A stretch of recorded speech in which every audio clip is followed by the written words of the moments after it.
Like the new hat, brother.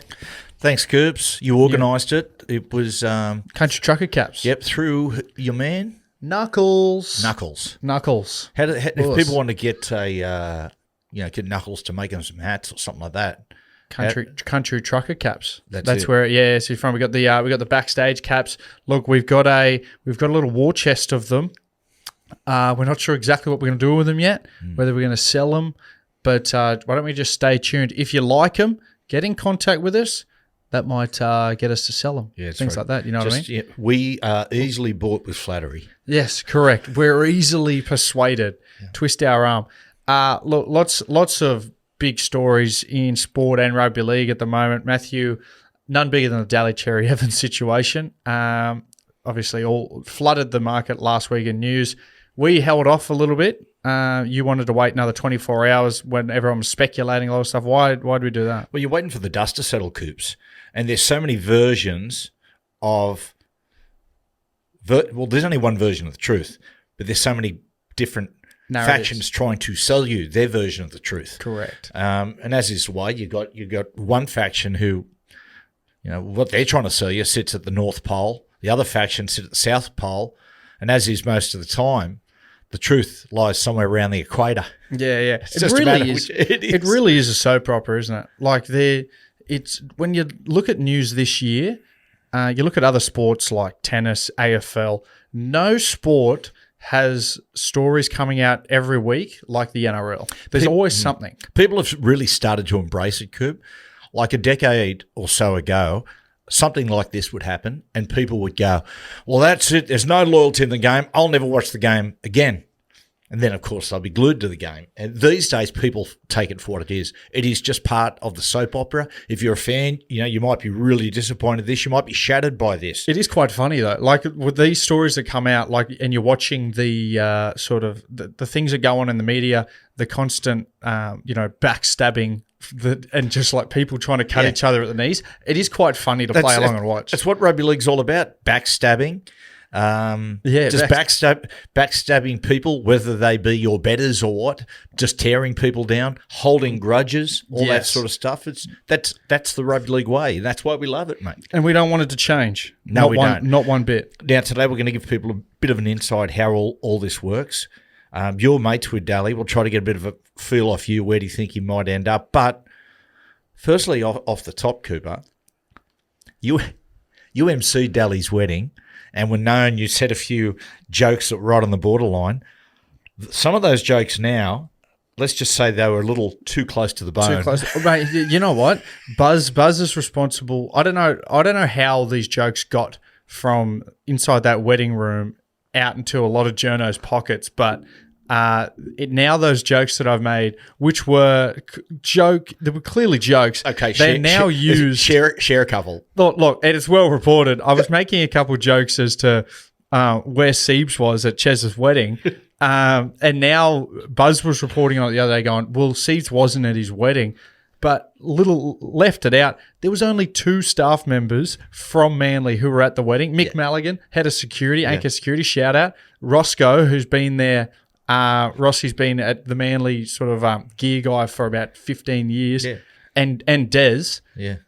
So it was me pointing out an obvious thing that I knew would be funny, but there was nothing in it. There was no malice in terms of him and Ches not liking each other. No, that is actually 100% true. Okay, that's good because there's nothing weird about the old coach being there, not the new one. I mean, that's perfectly normal. See, I don't actually see an issue being there. Yeah, it's all right. Because I get that. I know you're having fun now. I'm having fun, and you're thinking you're trying to put a divide between me and my former club Manly, but you won't do it, mate. You won't do it. Well, you cut me open on the left side, I bleed purple. Cut me open on the right, there's maroon and white. Yeah, it's got nothing to do with blood. And it's up to your lifestyle. It's to your lifestyle, brother. And these trucker caps, when they arrived, mate. Oh, wait, are these Manly caps? They do look very manly, don't they? They do. Maroon and white, thanks. Hey, did you speak to DCE leading up to last Sunday, the game against Parramatta? To be fair, I just sort of spoke to him over message, seeing if he was all right with what was going on. Obviously, it was a big week for him, right? He come out on TV saying he wasn't going to be at the club, and then what probably should have just sort of stayed there, then there was constant different speculation and a different narrative that probably got spun in the days going after. So it changed from what should have been a Tuesday story into right up until Sunday. So I was just making sure he was okay, but he was sweet. He was all right. He's pretty professional. He's pretty good at blocking out the outside noise. But I still, and then I went to the game, like you said, but I was really interested to see how the fans took it, because we understand what goes on behind the scenes and how sort of contract stuff goes, what a lot of fans might not see that side. So it could have been very easily mistaken, and people going after Cheswick and they boo him at the crowd at the game, which I'm glad they didn't, because if they'd run out there and they were booing their skipper, particularly when he's got his two daughters out there for the warm-up too. Yeah, I know. Wouldn't that be awkward? Yeah. But it would have been ordinary. Like screaming at Bambi. Yeah, it would have been ordinary. But, I always have the justification, like, if you're booing one of your players when there's still a year to go and you don't know if he's going to play on yet, no one knows he's going to play on. He could still retire, but still got a year to go. They're trying to win a premiership now, and people don't understand that you're booing a player, it's going to affect their performance. If he goes out there, has a bad game, and Manly don't win, and they're going, like, the fans are half responsible for that. I think his service to the club needs to be acknowledged, and I think it has been. That's the real. I mean, 15 years and a title. That's that doesn't get forgotten. He doesn't get hurt. And people are saying, "Oh, mate, this is going to affect his legacy at Manly." Bullshit. Yeah, I don't think it's affecting the legacy. No, I can't. He's still going to go down as one of their greatest ever players. Yeah, right. Like, he's still going to go down as that. It's not going to affect that. Yeah, if he'll go down as one of their greatest players, and Manly, they'll build a new era. They will find another player eventually. It might take time. They'll find another player to replace him. It has happened it happens right throughout sports. And let's just focus on the Manly club. Like, the greatest player in the history of Manly is Bob Fulton. Well, Bozo left to go for a couple of years to Eastern Suburbs. Now, they won it one of those years. Yeah, they won it. Ches might follow suit. well, it's funny, isn't it? Coincidentally, signed a 2-year deal at the Roosters. Yeah. So did Bozo play for Tigers as well? Did he play for another club before Manly, or he debuted at Manly? No, he started at Manly. He was originally from Wollongong. He was a West Wollongong boy. Yeah. Got signed, come up here, played at Manly. They go back in 72, 73 with Malcolm Reilly in that side. And they win 72, 73.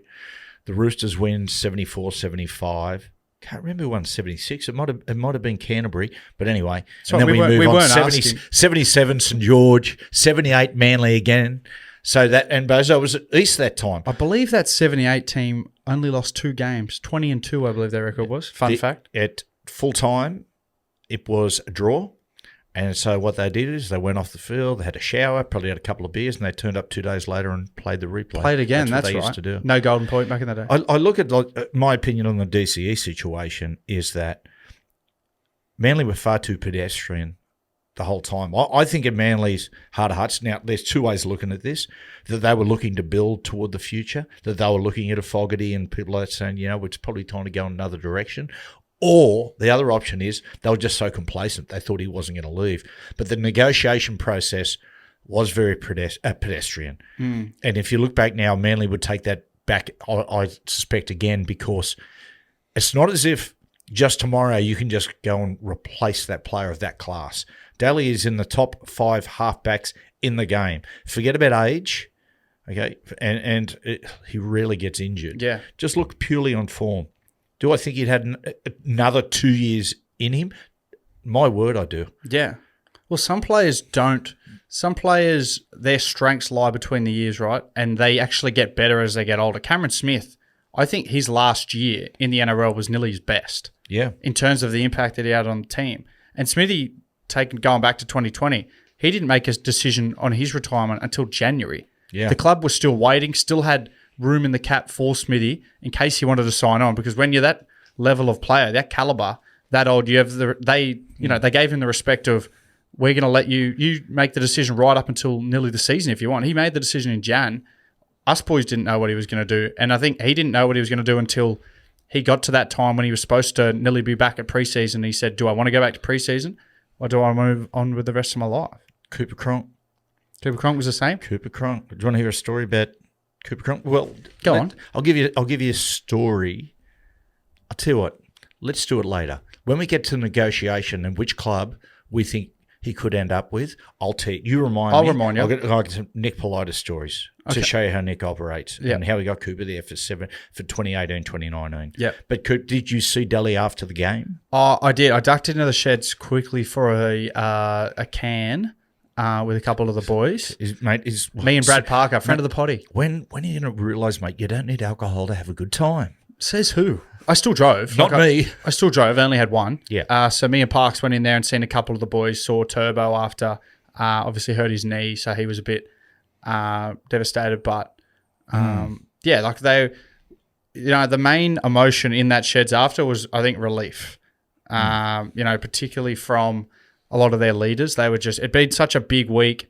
Whether they would, all the boys wear that pressure together. So they wanted to get out there and win because if they don't win, imagine the speculation after. Of course, all those things. How did you see Mezzy? Because he's been the one, him and Daly, that's where it's got, in the left, in the blue corner, we've got Tony Mestrov. There's been a little bit of that.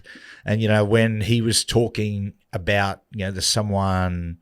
What was the word he used? It was smear campaigns. Now, it's been nothing that's come out and said, it was definitely this guy and that guy, but a lot of people insinuating that's Tony Mestrov. Might not be. Might have been talking about the media. Who knows? But how was their interaction?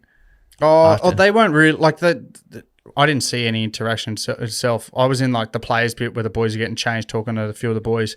Mezzy was out sort of with the rest of the thing.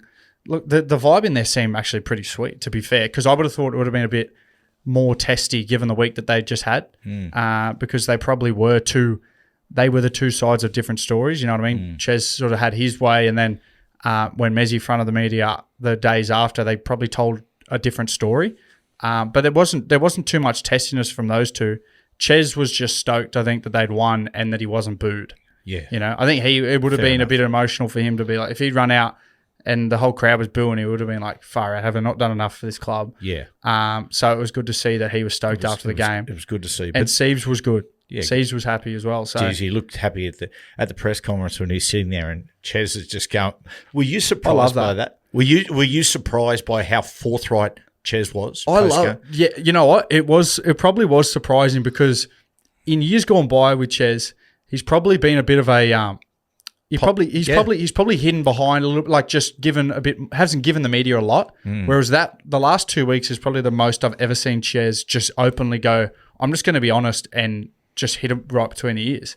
He was just like, behind the eyes, between the eyes. Between the eyes, being in the ears, they're both, it does dead center of the skull. I know, it does sit there. But I liked how honest he was because he was just giving the journos exactly what they wanted. This whole situation is a perfect microcosm in how things work in sport, but more to the point, NRL, in the fact that, okay, got a legend of the club here in the twilight years of his career. Maybe, and the club is maybe, are they thinking, do we keep him? How long has he got in the game? All those discussions we've been having. Is it time to plan for the future? All that sort of stuff. And the player, he's going, mate, I'm fine. He sees no reason to retire. He wants to play on. So, and then you've got from there, as is the way with a lot of things that happen in the game, you've got one version who's trying to see as they say, their truth, and the other trying to sell their version of the story. And both sides use media connections to win the PR battle or to attempt to win the PR battle. And that's why it's so hard to work all through this. Okay, let's talk about, let's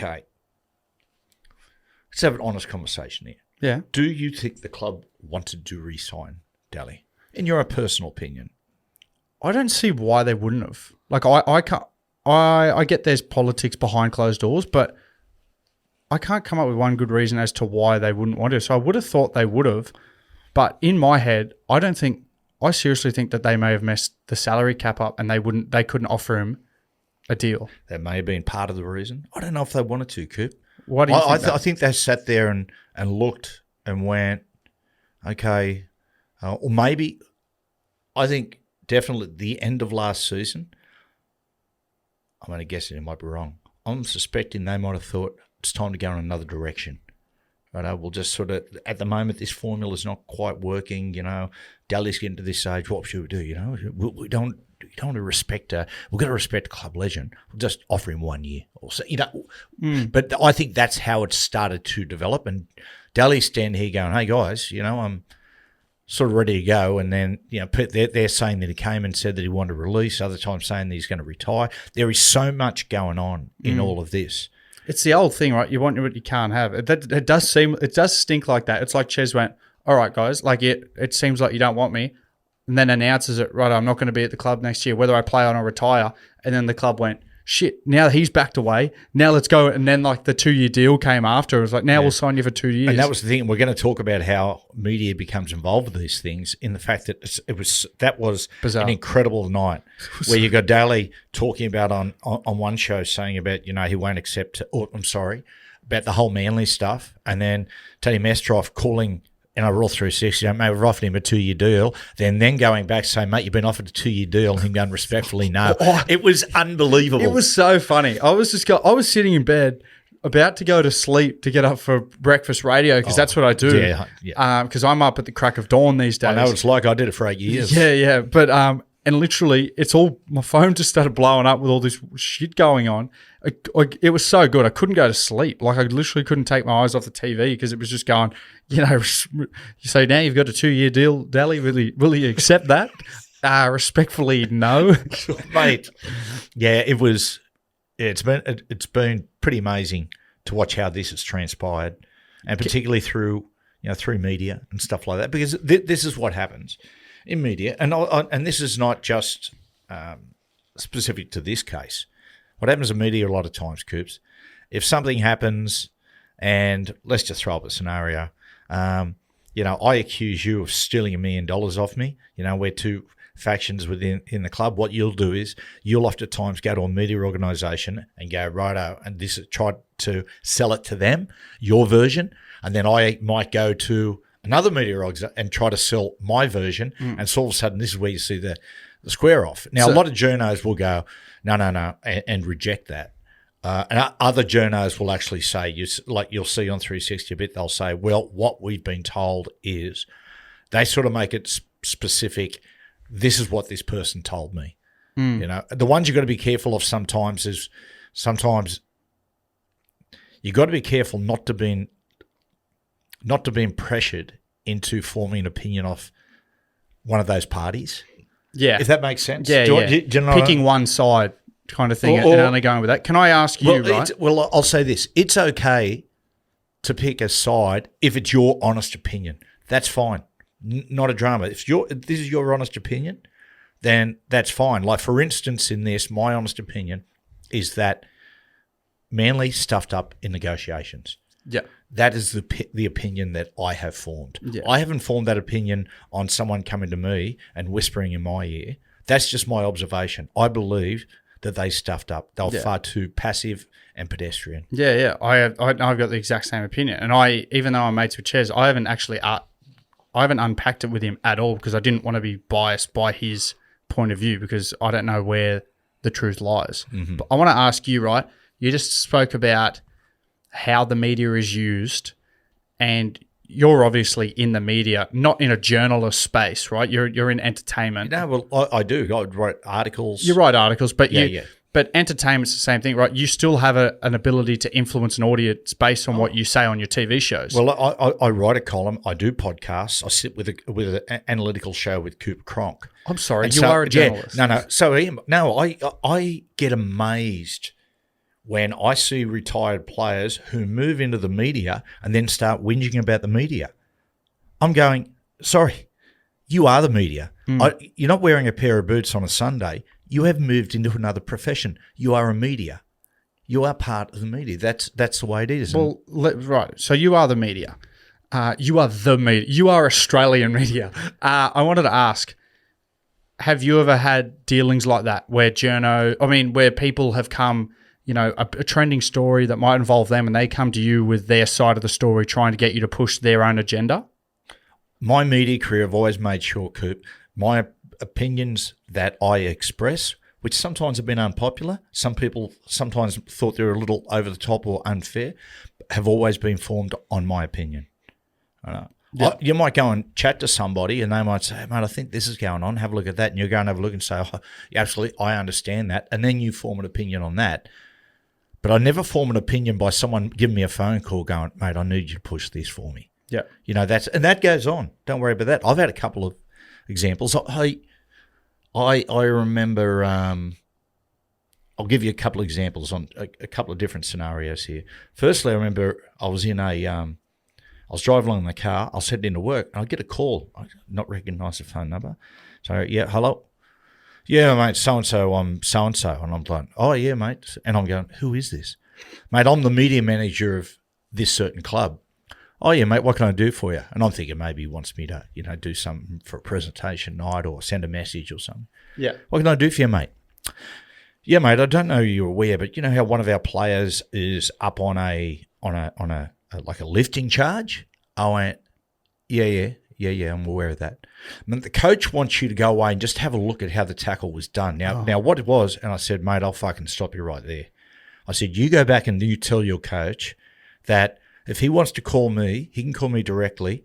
But even if he calls me directly, I'm not going to waste my time going and sitting in front of a video and forming an opinion that you want me to have. Yeah. Right? This is the sort of stuff that goes on. And you've got to be really careful of that. Another time, and this is another version of it, I went up to State of Origin and there was a lot of word going around about a certain coach that was about to be sacked.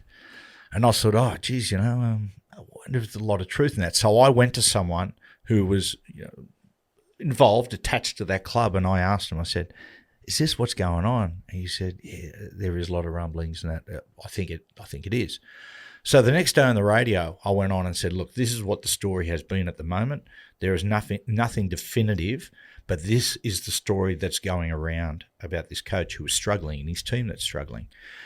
So that night, I'm about to head into the show in a Fox Sports, and I see my phone ring. I don't recognise the number, and I go, hello, it's that coach. And he goes, what a fucking dribbler you are. And I've gone, what are you talking about? Like, in which way? And he said, oh, mate, you're saying that I'm about to be sacked and all that sort of stuff. And I said, no, I didn't say you're about to be sacked. I said that there's talk in and around your club about you going to be sacked. He said, well, it's bullshit. It's not true. And, mate, you should know better. And went on this rant. And I went, you know what? I'm not going to argue. I'll wait. So, yep, no problem. So I'm driving into Fox Sports, and I thought, nah, fuck this. So I rang him back. And I said, how you going? He goes, yeah, what do you got? And I said, well, mate, listen, surely you know these rumblings are going on. I would suggest you get on the phone and call your chairman and have an honest conversation with him. And the other thing too is I would suggest that you go and do a bit of spring cleaning with your assistants, because there's a couple of assistants of the people that are putting this out. And he said, I know. Yeah, wow. I'm aware of it. So that's just an example. He was ringing me to express. To vent. I rang him back and said, these are the facts that I have been given. And he then conceded, yeah. Was it yourself or Jack in the car that day? We got called by a player manager. Hang on, let me turn Jack up. I think it was Jack, right? Remember that, Jack? Yeah, we're on the way to, I remember, I don't know if I was 15 or 16, and we're on the way out to a rugby union match, I remember. And there was about... you were playing in. I wasn't going to watch the Waratahs. No, not a chance. Who does? And the moment, almost the moment we hopped in the car, your phone rang on and you sort of said, oh, just be quiet. I've just got this conversation, got this certain player manager ringing me. Yeah. And I remember, that I won't say what the incident was, but I remember exactly what situation was going on in and around the NRL at the time, around a certain club in a certain situation. And this player manager had certain stakeholders in this, shall we say, Cobber? Yeah. Yes. And it was relentless. It was a really good lesson for me, because I remember listening to this bloke trying to spin a yarn for the course of, I remember the trip, I was playing somewhere in the eastern suburbs, it took us an hour to get there. The whole time. I remember you just kept it going, and it probably the moment we arrived, after about an hour of just ranting this manager, you then just ended the call and said to me, do you know what he was trying to do there? And you sort of used it as a bit of a lesson. I'll never forget it. And it was, he was being super friendly. Like, he wasn't like he was trying to antagonise you at all, but you could see he was trying to spin it in a way, and he'd always finish his sentences with, "You know what I mean," and he just tried to get you bit by bit to try and agree with him. It was about an individual that a couple of people had a clash with, and this individual was a friend of mine, and he's a guy I vouch for and I believe in. He's got a lot of integrity, and he kept pushing that my mate was in the wrong and it was unnecessary and he was doing the wrong thing. And he just kept saying it, mate, but you got to admit what he did was wrong. And I go, oh. And he go, but Matty, come on, you have to admit what he did and what he said was wrong. I went, no, I don't. And he would go on a rant for another 10 minutes and he'd go, because what he said was wrong. Pause. Matty, but what he said was... Is he recording you? No, well, I don't know. I don't believe so because you can't do that. You've got to let a person know legally if they're recording it. All he wanted me to say, as simple as this, was to go, yeah, he probably did say the wrong thing. Boom. He goes straight to the media. And he says, next minute you'll get a call from someone saying, oh, so-and-so from, might be the Telegraph. Hey, you going, mate? Yeah, good. Mate, I just received a call from this player manager. And you agreed with him that your mate was totally out of line, and that's what will happen if you allow a person in there. If you allow yourself to be manipulated, or even to the point after an hour to go, how do I get this bloke off the phone? And he knew that if he just keeps asking, all I had to do was, I'll get this bloke off the phone. I'll just agree with him, and then everything would have changed. Well, even like that, this is on a smaller scale. I remember even a player who was coming off contract last year, and I only just had transitioned into the media, and most of my media stuff was, more funny stuff. I was rarely talking sport, whether I was on the radio. The most sport we're talking about is probably on the podcast, right? But he was like, oh, mate, just put the feelers out there for me on like radio. And I said, well, it'd be very unorthodox for me to go on a radio show that talks about sport and just go, hey, out of nowhere, and just give this NRL player a rap going, yeah, and he's off contract. Can you believe that? Anyway, he now works in breakfast radio. So. Yeah. Woodsy. Shout out to Woodsy. No, it wasn't actually Woodsy. That was Harry Grant. Yeah. He was feeling uneasy at his position at the Melbourne Storm. Hey, just before we move off this situation, can I ask you, did you ever feel, you had a lot of coaching roles in the past, and you had myself and Jack at, Manly and Storm, Knights and Rabbitohs with Jack. Did you ever feel, being in the media, you had to be did you ever feel bias at all? Or did you feel pressure to be biased and support a narrative of those clubs? What it would do, you can't help the human element. I'm not going to sit here and say, I never get a minute's thought that you blokes were playing at that club, but I had the discipline to go, no, that's what I believe, I'm going to write it. Yeah. Now, if that club are so petty that they're going to look at what I said and take it out on you or Jack, well, that's them. Yeah, but I have my job. I get paid. I have paid I'm paid to have an honest opinion. Now, Jack was at the Knights at times, and I was very critical of some of the decisions the Knights were making, or even sometimes a little critical about how they were playing. Yeah. But that's my job. And at the end of the day, it's not life and death, and it's not personal. It's just an opinion. Well, like you said there, as was Joey. And Joey was on the coaching staff helping out their halves sometimes, and he would still be visibly angry in the coverage, right, after some of their performances.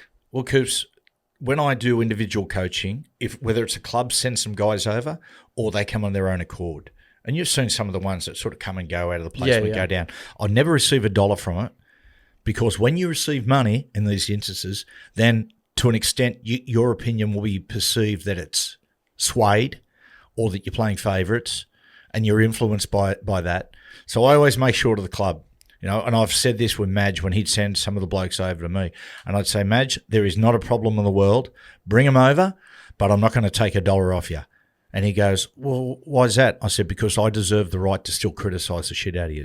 And they go, sweet. That's fair enough. Understood. That's fair. And I've had ones before I've worked with players, and then I'll get a call. I'll watch them in the game, and I'll be critical of that team. And I've had coaches ring me up and go, oh, mate, blah, blah, blah. And I said, well, listen, how much money are you blokes paying me? He goes, oh, no, we're not paying you. Exactly. Yeah. Let me enjoy my Sunday. Yeah, exactly.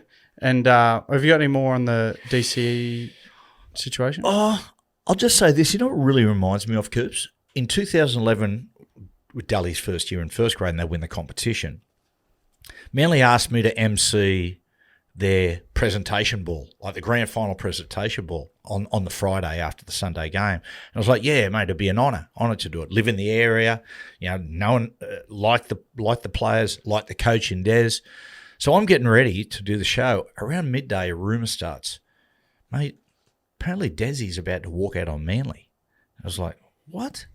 Yeah, mate, apparently he's about to walk out on Manly. He's had an offer. He's had a blue with a few club officials, and he's about to accept an offer at the Bulldogs. And, mate, this just swept through, as some rumours do in rugby league. Some come to fruition, others end up just total bullshit. I thought that was the latter. I thought this is just bullshit. I'm driving to the place up at French's Forest. We're driving there, Trish and I. Comes on the radio.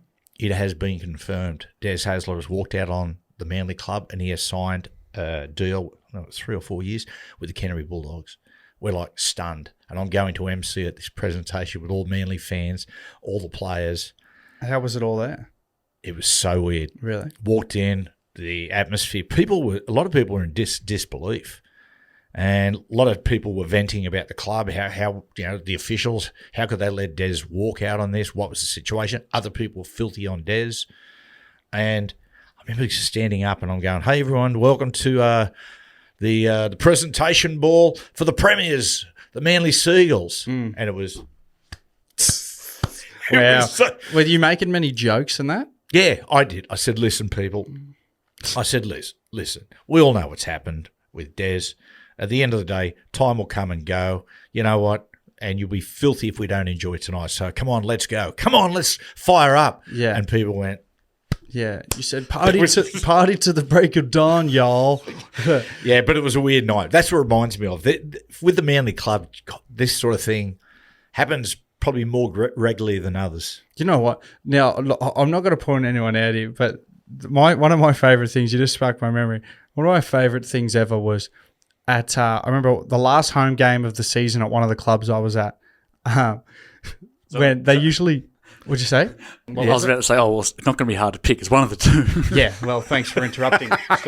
Stopping the story just to add a one-liner. No, that's all right. Thanks for that. But what I will say, so it was one of the two where you narrowed it down.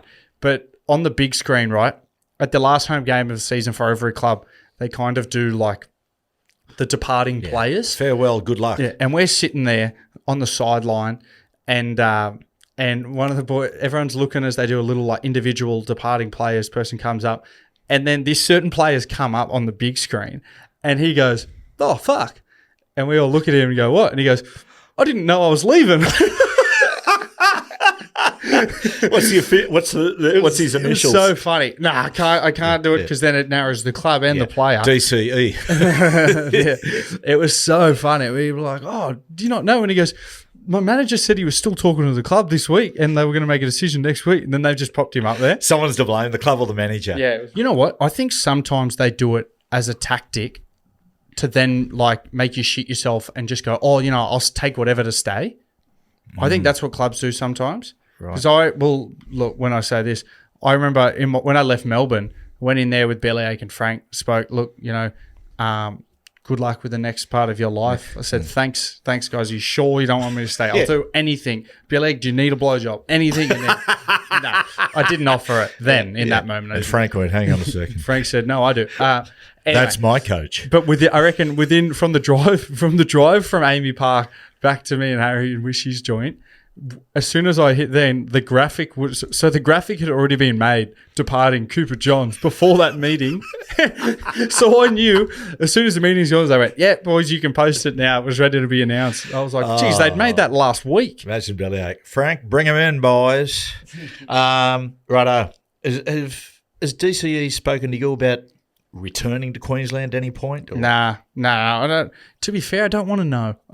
Because I said this to I was talking to Parks about this the other day. Parks sort of asked the same thing. He goes, "You spoke to Ches about like any interest from clubs?" And I said, I don't want to even know that, because if Ches has told 2 people and one's his wife and the other's me and it gets out, I guarantee it's not going to be his wife. And Parks you know how women gossip. And Parks goes, I'm with you. I'm the exact same. I hope he doesn't fucking tell it. Okay. What do you think? So the favourites, Roosters, Dolphins. The outsiders, the sleepers, if you will, are the Dogs and the Titans. Now, the Dogs have come out and said, no, but, mate, Gus is clever, mate. Like, Gus knows you don't just, you yell to the rooftops, mate, we're going to sign DCE, because all of a sudden everything intensifies. Correct. People chase him harder up their offer. Yeah. If you really want to go and get a bloke, keep it quiet. You hide in the long grass. Yeah. And it was interesting, listening to a podcast the other day, people were saying that on 100% footy, Ches was off camera, sort of sitting down, waiting to go on the next segment. And at the time, they were talking about, mate, the thing with the referees where coaches can't go to the press conference and talk about the referees at all. Yeah. And Gus blew up and went, that's it, and walked off set.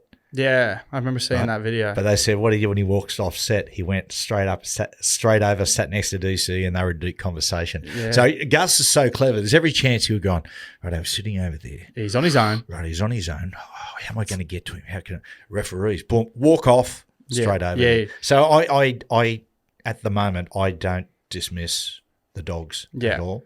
Look, Queensland's a good one, but I think the Chookies they're the obvious choice, because they've got cash. They have cash to burn at the moment, right? Yeah, they do. They got a big. Let's come to the Roosters, right? Yeah. So I think he'll end up there. Yeah. And let's talk about the reasons why. But the other sleeper, I mean, there'd be a lot of humble pie swallowed. But the Titans. I mean, look at the Titans. And at the moment, they got AJ, and they have Foz there, but there's AJ and Jaden. Neither are real natural playmakers. Like Jaden's a natural Both 7. doing a bloody good job, Bart. Yeah, they doing a very, very good job. But if DCE was to go there with Tino, Dave Fafita, Mo Fotuaika, that pack of forwards, geez, he could do something, couldn't he? Especially if they were able to retain Jaden Campbell and AJ, like what they would learn under Ches for a year or two. Yeah. Going forward as halves. Well, I maintain, I think that AJ's position going into the future is that lightweight 13 who can just step around, bob around. So he'd have no problem finding, going to another position and maintaining strengths. I don't think it'll happen, though. I don't think Titans will join the race, only due to what there's clearly still scar tissue there from the last time. Well, just think about the coach. Yeah, there is, but that's a long time ago. Oh, I know. It's a long time ago. Relationships, they're tricky. But you think about the coach. The coach is very similar to Phil Gould. He likes to hide in the long grass. He does. He says it himself, fly under the radar. Me and Jack were talking the other day. Imagine just from a comical point of view, wouldn't it be funny if the Titans, just to get a bit of revenge, come out and announce, righto, here's a 2-year deal for Chezza, as Chezza agrees to it verbally, and then Titans backflip. How good would that be? It'd just be funny for the storyline. I reckon even Chezza would have a laugh at that. The other one, Dolphins. Right? And there's that romanticism with the Cherries and the Evans. Both sides of his family come from there. They're legends there. I was tipped off a while ago by a person saying, mate, there's a bit of room around, mate. The Dolphins are going to make a massive play for Daly to try through sentimentality, get him back for the last couple of years. Yeah. He'd be great for Isaiah Katoa as a mentor, helping him through. He needs a strong playmaker alongside him. Yeah. And they need it, the Dolphins. Good for the Hammer too. Like you see, he struggled the first about 5 weeks ago. I made a very bold statement saying he was going to be top 3 in the Daly M's. There's still time, but they've struggled to open him out this year. They can't open the field up. Yeah. And they're playing too sideways. They need just a bit more know-how in the creative positions. But the big ones are the Roosters. Yeah. And the Roosters, they find themselves in an unusual and unexpected situations through players retiring, going to England, JWH and Luke Keary, Manu, chasing the Japanese rugby and All Blacks dream. Then you've got players who've let go. There's stuff like Tupanua. You have what Tupanua's doing now at the Dogs. They must be looking, going, geez, and Terrell May. The Terrell May thing that was so puzzling. At one moment, they view him as one of the most outstanding prospects, young prospects in the game, forwards in the game. and then just to go out of nowhere during off season, oh mate, you're not now playing. They just got off him really quickly. They did, and then of course, as far as the cream on top has been as far as bad luck, is that Sammy Walker and Brandon doing their knees in the same game, one of the last games of the season, which rules them out for most of this year. Now, Chad Townsend, he was brought to that club to mentor Sam Walker, but also just to add a little bit of playmaker depth, just in case he's needed. Yeah, now he's... And suddenly he finds himself central playmaker, struggling behind a pack that can't get him on the front foot and trying to learn a new system. Yeah. So they have future plans, Coop, but they need something in the short term. From next year. They need, putting it into perspective of what you're about to tell us about as well, to remind you, they need a Cooper Cronk. They need the old playmaker who comes in for 2 years and puts a system in place and teaches everybody how to win. Well, those long-term future plans, which people have spoken about, and some people have spoken about rumours about them chasing Kale or whoever they're going to go after in a few years' time. They need someone to bridge the present to the future. Correct. And he is that 2 years. Yeah. Cooper, look, the Roosters sign, people have the perception that the reason why the Roosters sign big players is they pay big financially. I know, and to an extent it does, but this is a club that is in the past, and the recent past they've missed out on some big ones, which has been unusual, but they're very, very good at the sell. And Nick Politis, you'll never find a more passionate man in rugby league than Nick Politis. Passionate about the game, but particularly passionate about his club, the Eastern Suburbs Roosters. And one of the big sells that Nick does when you sit and speak to him, and I'll talk about my experience with it, he sells you the history of the club and the importance of the club. And then if you sign for the club, what it's like to be, you're playing for the same club as Arthur Beetson and these legends of the game. Cooper Cronk told me when he was going to go to Sydney, move to Sydney because of family.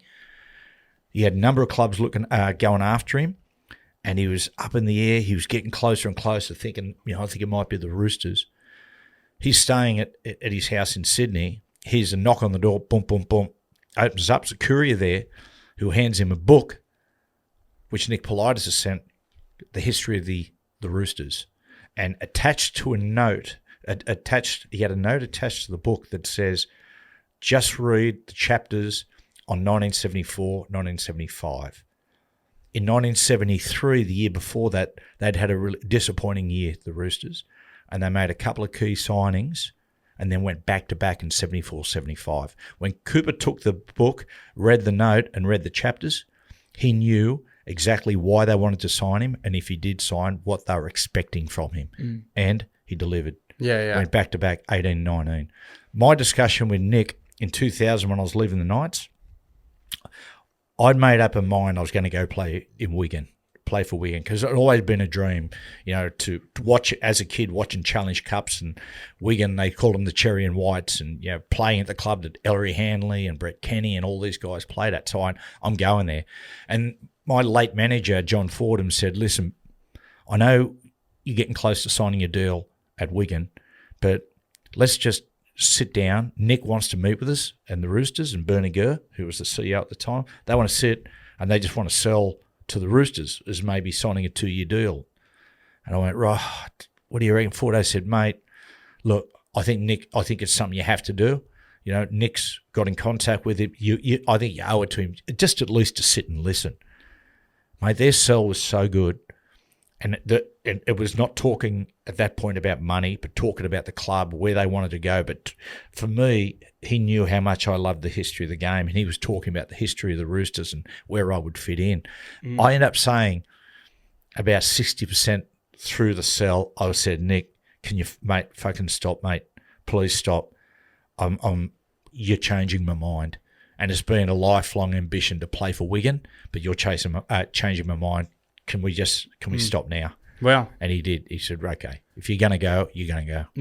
Yeah. Look, before we wrap up the podcast, couple big other storylines just to get your quick opinion on. So I think, by the way, my conclusion is I think you'll go the Roosters. Okay, perfect. What's your conclusion? What do you think? I think the Chookies too.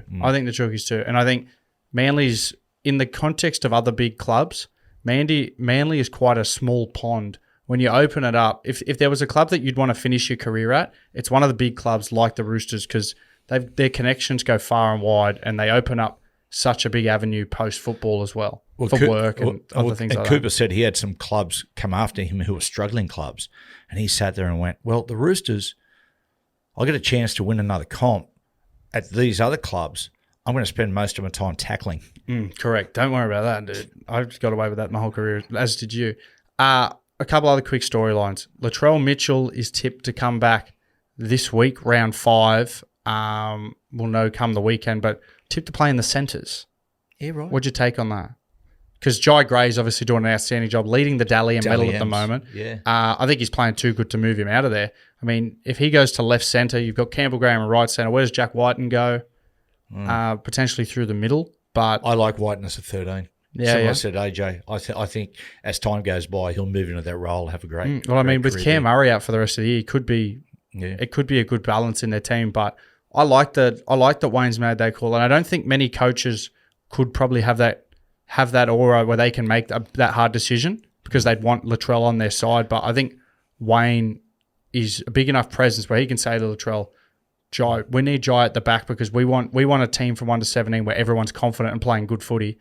You slip in at left centre. I like it. You don't know what Wayne's got planned, do you? Like no. Wayne said 2 weeks ago, they were asking about, mate, Jai Gray's playing so good. You keep him there. He said, mate, let me just tell you, when Latrell Mitchell wears a South jersey, when I'm coaching, he'll be wearing the fullback jersey. Yeah. He said, mate, with Jai, I don't know, he'll find something to do. Maybe work in the canteen. And that's Wayne mucking around. But there's every chance when the team sheet comes out is that there's every chance that Latrell will be at left centre. Or when the team sheet comes out, Latrell will be at fullback, Jai Gray will be 14, and then on game day the switch happens. But he's got flexibility there. Yeah.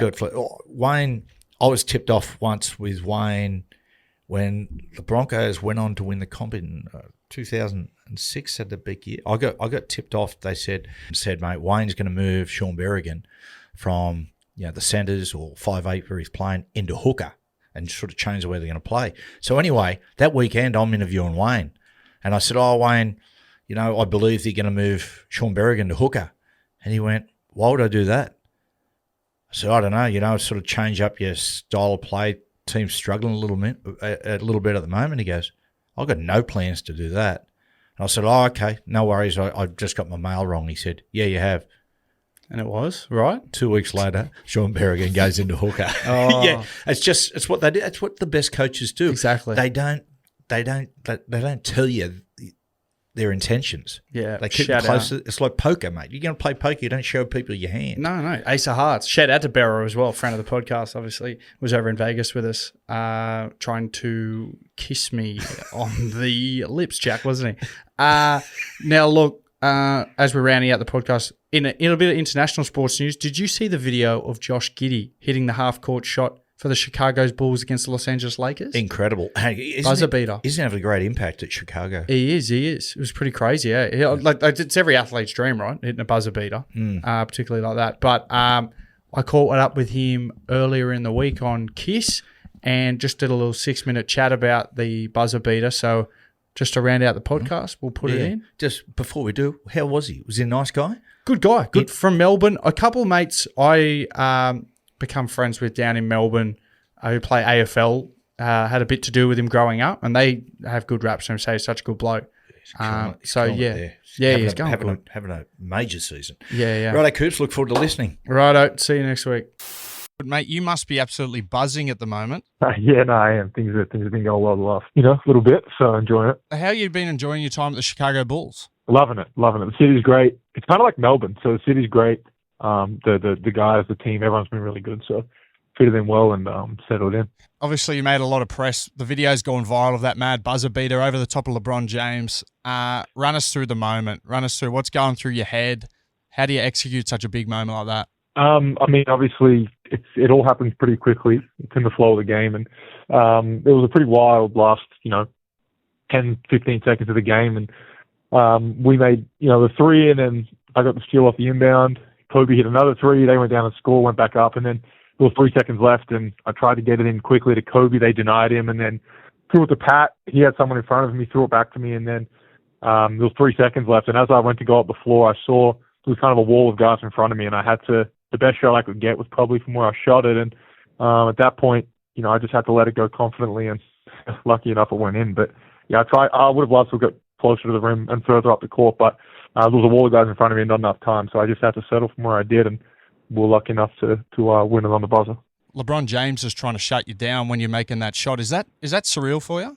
I mean, yeah, that's a guy that I looked up to growing up, and someone I loved to watch. It was one of my favorite players. So obviously, in any moment you have with them, those type of guys on the court is very cool. But irrespective of who the player was in front of me, I had to do what I did. So it just happened to, be LeBron in front of me during that shot. But yeah, it was obviously a cool moment, very, very, very special, and it was great to share it with friends and family in the crowd. So obviously something I'll never forget. It obviously caught the attention of a lot of people around the world. So it was a fun night. Besides the shot, I think the comeback win was impressive by everybody. So it was a fun night. And I imagine after a game like that, it's hard to sleep. You got the adrenaline going through the body. How did you celebrate that? Because I imagine you would have been just on cloud 9 for a while. No, it definitely felt good. We went out to I was with some friends. We went out to dinner in the city. So nothing crazy. We usually go out to dinner most nights after games anyway, so we didn't do anything different. We went out to dinner, then went back home, relaxed. But yeah, obviously, phone was blowing up, and it was pretty heavily on social media, so I saw a lot of it. But I tried to stay off my phone that night and just spend it with my friends I was with and enjoy it with them. What about the reception from Australians? I imagine you're a Melbourne boy. I imagine a lot of your childhood mates and your mates back in Melbourne would have been pretty stoked with it. Yeah, they were.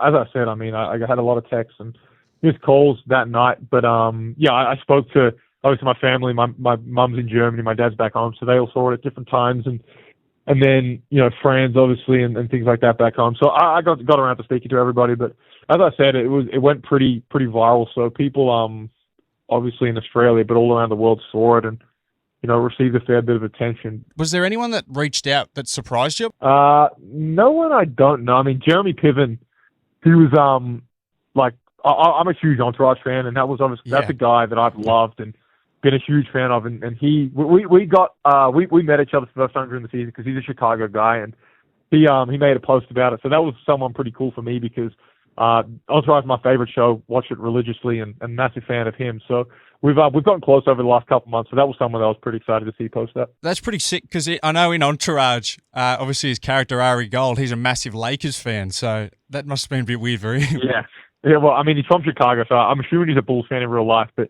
no, in the show he was courtside at Lakers games. Mate, when are we expecting to see you back in Australia? You head back to Melbourne anytime soon? I know that I think it's in the back end of this year. They were talking about potentially bringing an NBA game to Melbourne. Yeah. That's the Pelicans are going to be the team next preseason to come out there. So I would have obviously loved for it to be the Bulls, and I love any opportunity I get to play in front of the home fans in Australia. But unfortunately, it's not us this time. But it'd be great for Australians. I know how passionate they are about basketball and how much they love the NBA. So it'll be good for them to see a live game with superstars in front of them in Australia. So as I said, I wish it was the Bulls. I wish I could be out there, but whatever NBA team ends up be there in the future, that they're going to love, and they're very excited to see play.